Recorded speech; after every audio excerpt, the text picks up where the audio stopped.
एक अकेला वानर, दुश्मन की टेरिटरी, लाखों राक्षसों की सेना, और उसने पूरी लंका जला दी। ये स्टोरी है एक ऐसी रात की जब एक वानर ने प्रूव किया कि ताकत सिर्फ साइज में नहीं होती। राम की सेना समुद्र के किनारे रुक गई थी। सीता माता का कोई पता नहीं। रावण की लंका, एक ऐसा आइलैंड जो 100 योजना दूर था। कोई नहीं जाना चाहता था, क्योंकि वापस आना मुश्किल था, और अकेले जाना तो बिल्कुल इम्पॉसिबल लगता था। हनुमान जी ने हाथ उठाया, मैं जाऊंगा।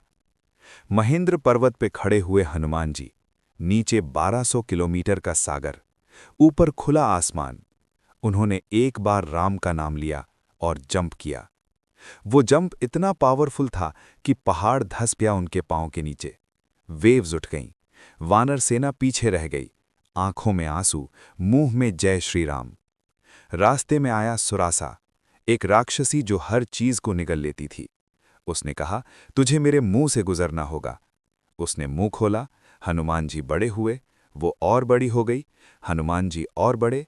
फिर 1 सेकंड में हनुमान जी छोटे हो गए, अंदर गए, बाहर आ गए।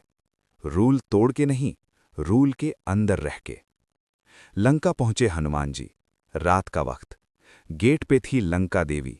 उसने रास्ता रोका। हनुमान जी ने एक मुक्का मारा, वो गिर गई। उठ के बोली, ब्रह्मा जी की प्रोफेसी थी कि जिस दिन एक वानर मुझे हराएगा, लंका का अंत शुरू हो जाएगा। आज वो दिन आ गया, जा अंदर। लंका की गार्डियन खुद ने रास्ता दे दिया।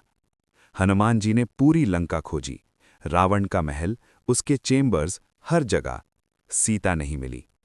फिर अशोक वाटिका, एक गार्डन, और उसमें एक स्त्री, आंखों में आंसू, राक्षसियों से घिरी हुई, लेकिन चेहरा शांत।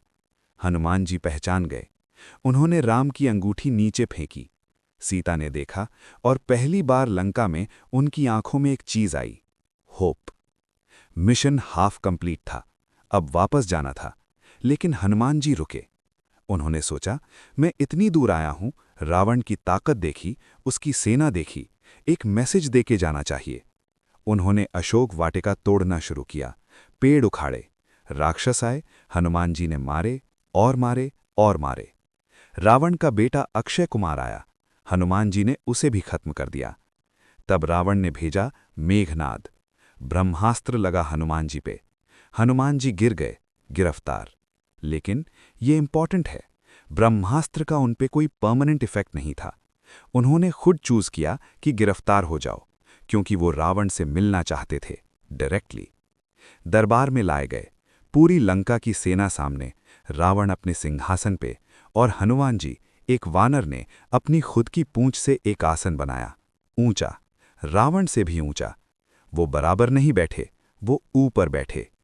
रावण ने कहा, तूने मेरे बेटे को मारा, तूने मेरी लंका में घुस के तकदीर चैलेंज की, तेरी सजा मौत। विभीषण ने कहा, दूत को मारा नहीं जाता, यही धर्म है। रावण ने सजा बदली, ठीक है, पूंछ में आग लगाओ। पूरी सेना हंसी, पूरी लंका खुश। कपड़ा लाया गया, तेल डाला गया, आग लगाई गई। और हनुमान जी मुस्कुराए, क्योंकि वो पवन पुत्र थे, वायु के पुत्र। और उनके पिता का एलिमेंट, हवा, आग को और भड़काता है, बुझाता नहीं। वो पूंछ लेके दौड़े, घर से घर, महल से महल, टावर से टावर। सोने की लंका जल रही थी, रावण का अहंकार जल रहा था। वो आग लंका के आसमान से इतनी दूर तक दिखी कि समुद्र के किनारे से भी नजर आई। हनुमान जी समुद्र पे वापस आए, एक जंप, और किनारे पे। पूरी सेना दौड़ के आई। जामवंत ने कहा, क्या हुआ, सीता मिली? हनुमान जी ने कहा, मिली, और लंका जल रही है। राम ने हनुमान जी को गले लगाया, कुछ नहीं बोला, कुछ बोलने की जरूरत नहीं थी। लंका दहन सिर्फ एक इंसिडेंट नहीं था, ये था एक मैसेज कि जब तुम सही कॉज के लिए लड़ रहे हो तो पूरी कायनात तुम्हारी साइड पे होती है। उन्होंने पूंछ में आग लगाई, सोचा था दुश्मन ने, but the joke was on them. जय बजरंग।